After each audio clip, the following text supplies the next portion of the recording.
Hello बच्चों। आज का हमारा टॉपिक है राजकोषीय नीति या फिजिकल पॉलिसी।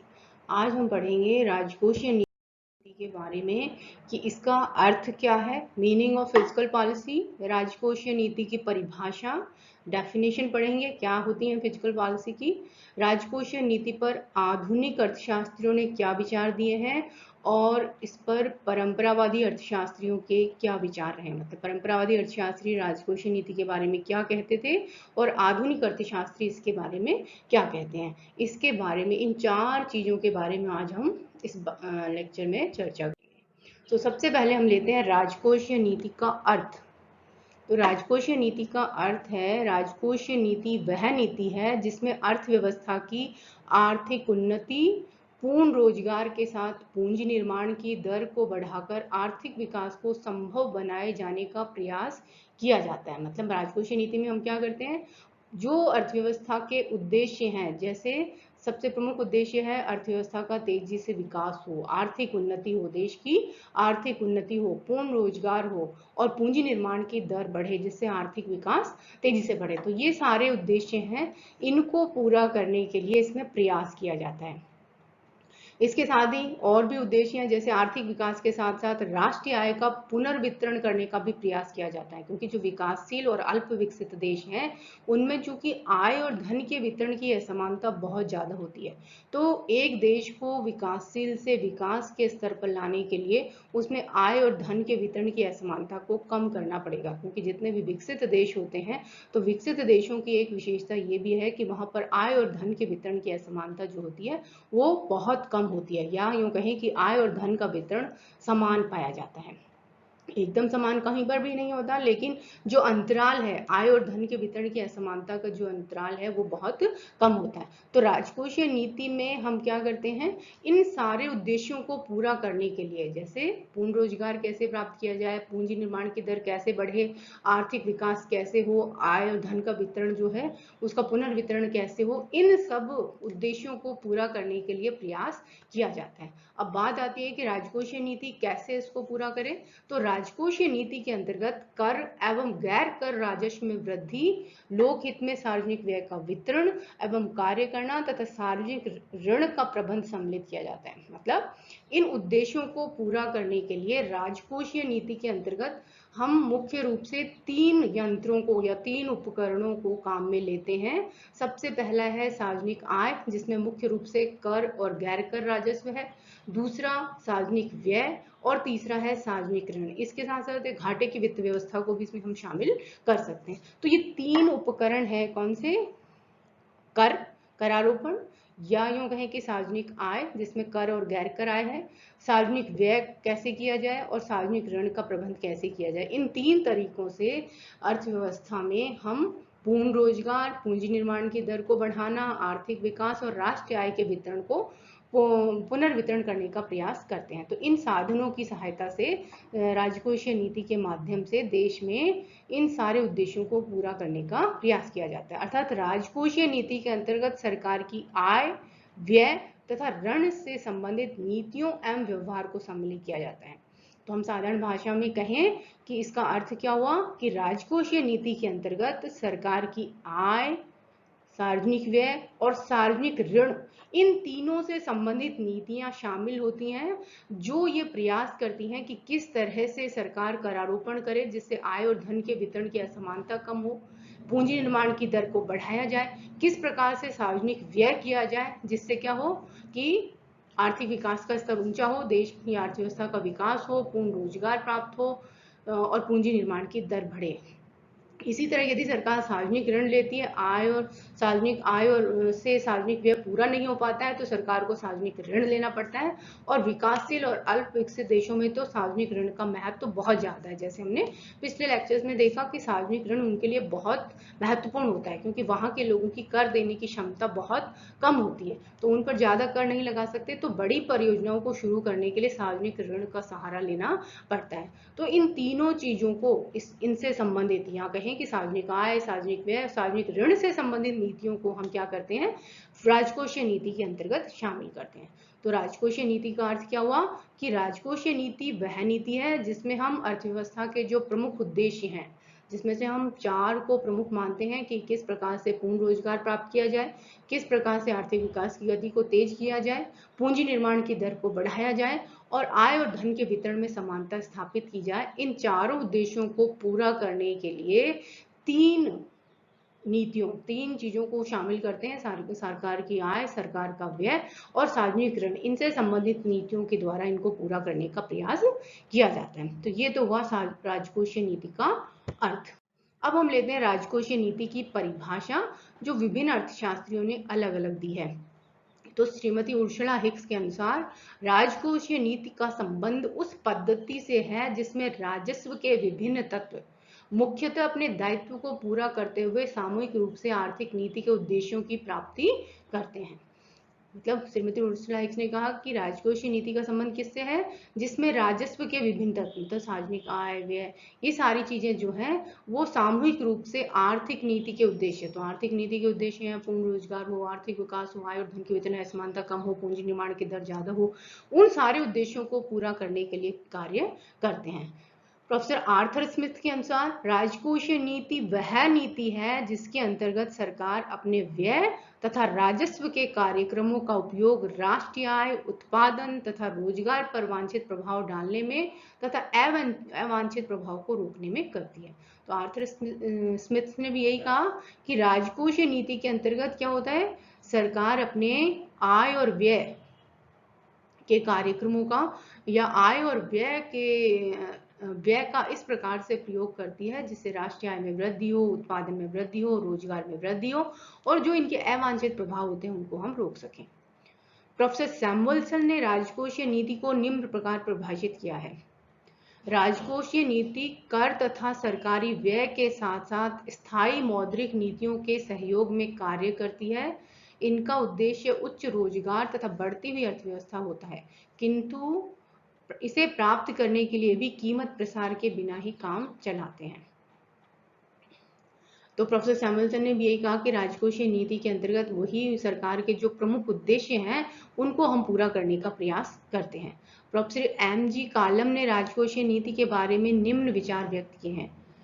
उन्होंने कहा कि हम कह सकते हैं कि राजकोषीय नीति एक ऐसी नीति है जो अर्थव्यवस्था के विकास में संतुलनकारी तत्व के रूप में सार्वजनिक वित्त का प्रयोग करती है। तो इन्होंने भी यही कहा कि राजकोषीय नीति क्या करती है, अर्थव्यवस्था के विकास के लिए जो सार्वजनिक वित्त है, सार्वजनिक वित्त सरकार को कहाँ से प्राप्त होता है, या तो करारोपण से या गैर करों से या हम कहीं सार्वजनिक ऋण से, उनका प्रयोग वो करती है इन उद्देश्यों को पूरा करने के लिए, अर्थव्यवस्था के विकास के लिए, संतुलित विकास के लिए इन सारी चीजों का वो प्रयोग करती है। तो इस तरह से अलग अलग अर्थशास्त्री ने अपने हिसाब से राजकोषीय नीति की परिभाषा दी, परंतु मुख्य जो सार ये है कि सभी ने यही कहा कि राजकोषीय नीति का उद्देश्य क्या है, आर्थिक विकास की गति को तेज करना, जिसके लिए राष्ट्रीय आय में वृद्धि करना है, उत्पादन में वृद्धि करना है, पूर्ण रोजगार प्राप्त करना है, आय और धन के वितरण की असमानता को कम करना है, या कहें कि अर्थव्यवस्था का संतुलित विकास करना है, जिसके लिए वो क्या करते हैं, राजकोषीय नीति के विभिन्न उपकरणों जैसे सार्वजनिक आय, सार्वजनिक व्यय और सार्वजनिक ऋण का प्रयोग करते हैं, जिससे कि अर्थव्यवस्था में संतुलन स्थापित हो सके। इस प्रकार सारांश रूप में राजकोषीय नीति की परिभाषा इस प्रकार की जा सकती है कि राजकोषीय नीति सरकार की वह नीति है जो आर्थिक स्थिरता, पूर्ण रोजगार तथा आर्थिक विकास के लक्ष्य को प्राप्त करे और उसे बनाए रखे। मतलब केवल प्राप्ति ही नहीं करना कि आर्थिक स्थिरता, तेजी मंदी को नियंत्रित करना है, पूर्ण रोजगार को प्राप्त करना है, आर्थिक विकास को की दर को बढ़ाना है, तो न केवल इन लक्ष्यों को प्राप्त करे बल्कि इनको बनाए रखे, इनमें स्थिरता लाए। इस प्रसंग में कर, सरकारी व्यय, ऋण की अदायगी तथा उत्पादन आदि को राजकोषीय एजेंट के का नाम दिया जाता है। इस प्रकार अर्थात राजकोषीय नीति से हम करारोपण, सार्वजनिक व्यय तथा सार्वजनिक ऋण की उन क्रियाओं से लेते हैं जिनके द्वारा सरकार पूर्व निर्धारित उद्देश्यों की प्राप्ति का प्रयास करती है। तो सारांश में हम क्या कह सकते हैं कि राजकोषीय नीति में मुख्य रूप से तीन नीतियां शामिल होती हैं या 3 उपकरण शामिल होते हैं: करारोपण, सार्वजनिक व्यय और सार्वजनिक ऋण। और इनकी सहायता से सरकार क्या करती है, जो पूर्व निर्धारित उद्देश्य हैं, सरकार के जो पूर्व में उसने निर्धारित किए हैं कि पूर्ण रोजगार प्राप्त करना है, आर्थिक विकास की दर को ऊंचा करना है, आय और धन के वितरण की असमानता को कम करना है, पूंजी निर्माण की दर को बढ़ाना है। तो उन सारे उद्देश्यों को प्राप्त करने का प्रयास सरकार करती है। तो इस तरह से ये हुई राजकोषीय नीति की परिभाषा। अब हम लेते हैं राजकोषीय नीति से संबंधित प्राचीन विचारधारा की। जो क्लासिकल इकोनॉमिस्ट थे वो राजकोषीय नीति के बारे में क्या बात करते थे। तो पहले ही हमने पढ़ा है कि जो परंपरावादी अर्थशास्त्री थे वो ये कहते थे कि सरकार को आर्थिक क्षेत्र में हस्तक्षेप नहीं करना चाहिए, और उनका तो ये मानना था कि जो सरकार न्यूनतम खर्चा करती है वह सरकार सबसे अच्छी होती है। क्योंकि प्रोफेसर एडम स्मिथ ने तो यहाँ तक कहा था कि सरकार का जो खर्चा होता है वो फिजूल खर्ची और अनावश्यक युद्ध को जन्म देता है। तो सरकार को कभी भी सरकार जो है वो ज्यादा सोच समझकर खर्चा नहीं करती है, इसके बजाय निजी व्यक्ति जो है वो धन को बहुत सोच समझकर खर्च करता है। तो उनका ये मानना था कि सरकार को आर्थिक क्षेत्र में हस्तक्षेप नहीं करना चाहिए। तो अब देखते हैं कि उन्होंने क्या विचार दिए। तो सबसे पहले तो उन्होंने कहा कि सरकार को न्यूनतम मात्रा में कर लगाने चाहिए और कम से कम सार्वजनिक व्यय करना चाहिए। तो परंपरावादी अर्थशास्त्री क्या कहते थे, वही कि आर्थिक क्षेत्र में कम से कम हस्तक्षेप होना चाहिए, ना कम से कम तो कर लगाना चाहिए, और कम से कम कर लगा करने के साथ साथ सार्वजनिक व्यय भी कम से कम करना चाहिए, जिससे सार्वजनिक आय की कम आवश्यकता होगी, जिससे कर कम लगेंगे। उनका ये कहना था कि अधिक मात्रा में यदि कराधान किया जाता है, मतलब कर यदि ज्यादा मात्रा में लगाए जाते हैं, तो उत्पादन पर प्रतिकूल प्रभाव पड़ता है। क्यों? क्योंकि यदि व्यक्तियों से ज्यादा कर ले लिया गया तो निजी क्षेत्र में निवेश जो है वो हतोत्साहित होगा, और जब निजी क्षेत्र में हतोत्साहित होगा तो इससे उत्पादन जो है उसमें वृद्धि नहीं होगी। क्योंकि परंपरावादी अर्थशास्त्रियों का मानना था कि जो सरकार है वो तो फिजूल खर्ची करती है, सरकार के द्वारा उत्पादन में कोई वृद्धि नहीं की जाती है। तो जो उत्पादन पर अच्छा प्रभाव पड़ता है वो केवल निजी निवेशकों के कारण करता है, और यदि सरकार ने टैक्स लगा दिया बड़ी मात्रा में तो ऐसी स्थिति में उन निजी निवेशकों का बड़ा आय का जो भाग है वो सरकार के हाथ में चला जाएगा, जिससे उनके पास खर्च करने के लिए या निवेश करने के लिए कम पैसा बचेगा। कम पैसा बचेगा तो कम निवेश करेंगे, और कम निवेश करेंगे तो उत्पादन पर प्रतिकूल प्रभाव पड़ेगा। उनका कहना था कि सरकार को संतुलित बजट अपनाना चाहिए, ना तो बचत का बजट बनाना चाहिए और ना ही घाटे का बजट बनाना चाहिए। परंपरावादी अर्थशास्त्री कहते थे कि सरकार को संतुलित बजट की अवधारणा को अपनाना चाहिए। क्यों? क्योंकि यदि बचत का बजट होगा तो लोगों पर ऊंची दर से और अधिक मात्रा में कर लगाए जाएंगे। बचत के बजट का मतलब आय अधिक है और व्यय कम है, सार्वजनिक आय तो अधिक प्राप्त हो रही है और सार्वजनिक व्यय सरकार कम कर रही है। तो उनका कहना आय अधिक कब होगी? क्योंकि आय, सार्वजनिक आय प्राप्त करने का एक बड़ा सोर्स जो है वो कर को माना जाता है। तो यदि ऊंची दर से कर लगाया जाएगा या अधिक मात्रा में कर लगाए जाएंगे तो इससे सार्वजनिक आय अधिक प्राप्त होगी, और इससे क्या होगा, निजी क्षेत्रों से साधनों का हस्तांतरण जो है वो सार्वजनिक क्षेत्र की तरफ हो जाएगा, जिससे क्या होगा, निजी क्षेत्र में निवेश में कमी होगी। तो इसलिए बचत का बजट नहीं बनाना चाहिए, क्योंकि बचत के बजट बनाने से भी उत्पादन पर प्रतिकूल प्रभाव पड़ेगा। क्योंकि बचत तब प्राप्त होगी जब लोगों पर या तो ऊंची दर से कर लगाया जाएगा या लोगों पर अधिक मात्रा में कर लगाया जाएगा। तो यदि ये दोनों चीजें की जाती हैं तो लोगों की, निजी व्यक्तियों के या निजी क्षेत्र से जो धन है वो सरकार की तरफ हस्तांतरित हो जाएगा और निजी क्षेत्र में निवेश की कमी हो जाएगी। अब घाटे का बजट क्यों नहीं होना चाहिए? यदि सरकार घाटे का बजट बनाती है तो जनता से ऋण लेना पड़ेगा, और इस स्थिति में भी निजी अथवा गैर सरकारी क्षेत्र के उत्पादन में कमी होगी तथा सामान्य मूल्य स्तर में वृद्धि हो जाएगी। यदि सरकार जनता से, यदि घाटे का बजट बनता है तो सरकार की आय कम हो गई और सार्वजनिक व्यय अधिक हो गया, तो इस आय को पूरा करने के लिए सरकार सार्वजनिक ऋण लेगी, और सार्वजनिक ऋण लेने से भी क्या होगा, साधनों का हस्तांतरण निजी अथवा गैर सरकारी क्षेत्र से सरकारी क्षेत्र की तरफ हो जाएगा, जिससे फिर से उत्पादन में कमी होगी और सामान्य मूल्य स्तर में वृद्धि होगी, जिससे आर्थिक स्थायित्व भी नहीं होगा और उससे उत्पादन भी, मतलब राष्ट्रीय आय में भी वृद्धि नहीं होगी। यदि संतुलित बजट की नीति नहीं अपनाई जाती है तो सरकारी खर्च अपव्यय तथा मुद्रास्फीति की स्थिति को जन्म देगा। यदि संतुलित बजट नहीं अपनाया गया तो सरकारी आय ज्यादा हो गई, यदि बचत का बजट हो गया तो सार्वजनिक आय ज्यादा होगी, तो वो अपव्यय बढ़ेगा और दूसरी तरफ क्या होगा, यदि घाटे का बजट है तो ऐसी स्थिति में क्या होगा, उत्पादन में कमी होगी और मुद्रास्फीति की स्थिति उत्पन्न होगी। इसी तरह सरकार को सार्वजनिक ऋण का सहारा भी नहीं लेना चाहिए, क्योंकि इससे ब्याज और मूलधन के रूप में अधिक कर लगाने पड़ते हैं, जिससे भी उत्पादन पर बुरा प्रभाव पड़ता है। तो इसलिए इन सब कारणों से परंपरावादी अर्थशास्त्रियों का ये मानना था कि सरकार को हमेशा संतुलित बजट को बनाना चाहिए, न्यूनतम मात्रा में कर लगाने चाहिए और कम से कम सार्वजनिक व्यय करना चाहिए। तो इससे अर्थव्यवस्था का विकास तेजी से होगा। अब लेते हैं कि आधुनिक अर्थशास्त्रियों ने इसके बारे में क्या विचार दिए हैं। Modern concept on fiscal policy. आधुनिक विचारधारा के अनुसार जब 1930 में महामंदी आती है, तब परंपरावादी अर्थशास्त्रियों का जो ये विचार था कि सरकार को आर्थिक क्षेत्र में हस्तक्षेप नहीं करना चाहिए, अर्थव्यवस्था में हमेशा पूर्ण रोजगार, आर्थिक स्थिति, ये सारे उद्देश्य अपने आप प्राप्त हो जाएंगे, वो असफल हो जाते हैं। उस समय प्रोफेसर कीन्स का ये कहना था कि यदि सरकार हस्तक्षेप नहीं करेगी अर्थव्यवस्था में, तो ऐसी स्थिति में अर्थव्यवस्था में संतुलन हो ही नहीं सकता है। इस जो मंदी की स्थिति से यदि उबरना है तो सरकार को हस्तक्षेप करना पड़ेगा, सरकार को सार्वजनिक व्यय करना पड़ेगा, क्योंकि इस मंदी की स्थिति में जो निजी निवेशक हैं वो घाटे की स्थिति के कारण निवेश नहीं करेंगे। इसलिए ऐसी स्थिति में जब निवेश नहीं होगा तो लोगों को रोजगार नहीं मिलेगा, रोजगार नहीं मिलेगा तो उनकी आय नहीं बढ़ेगी, और आय नहीं बढ़ेगी तो क्रय शक्ति नहीं होगी और वस्तुओं की मांग वो नहीं करेंगे। तो ऐसी स्थिति में क्या है, सरकार को आगे आना होगा और सरकार को ऐसे क्षेत्रों में निवेश करना पड़ेगा, भारी मात्रा में निवेश करना पड़ेगा, जिससे कि लोगों को रोजगार मिले, उनकी आय बढ़े, उनकी क्रय शक्ति बढ़े और वो वस्तुओं की मांग करें। और जब वो वस्तुओं की मांग करेंगे तो उस स्थिति में क्या होगा, हम मंदी की स्थिति से बाहर निकल सकते हैं।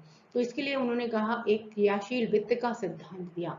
आधुनिक विचारधारा के अनुसार सरकार को कर तथा सार्वजनिक व्यय के माध्यम से अर्थव्यवस्था पर नियमन एवं नियंत्रण रखना चाहिए।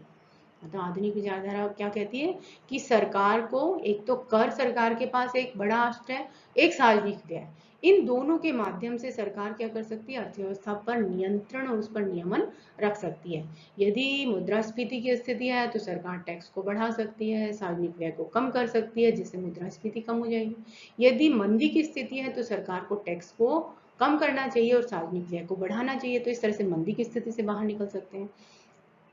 दूसरा, उत्पादन की मांग उपभोग घटने के कारण जो कमी हुई है उसके प्रभाव को सार्वजनिक व्यय में उतनी वृद्धि करके पूरा किया जाना चाहिए। उन्होंने कहा कि जब सरकार सार्वजनिक व्यय सरकार जब कर लगाती है तो इससे क्या होगा, लोगों की आय का एक भाग सरकार के पास चला जाता है, जिससे उपभोग में कमी होगी, उपभोग में कमी होगी तो उत्पादन की मांग में कमी होगी।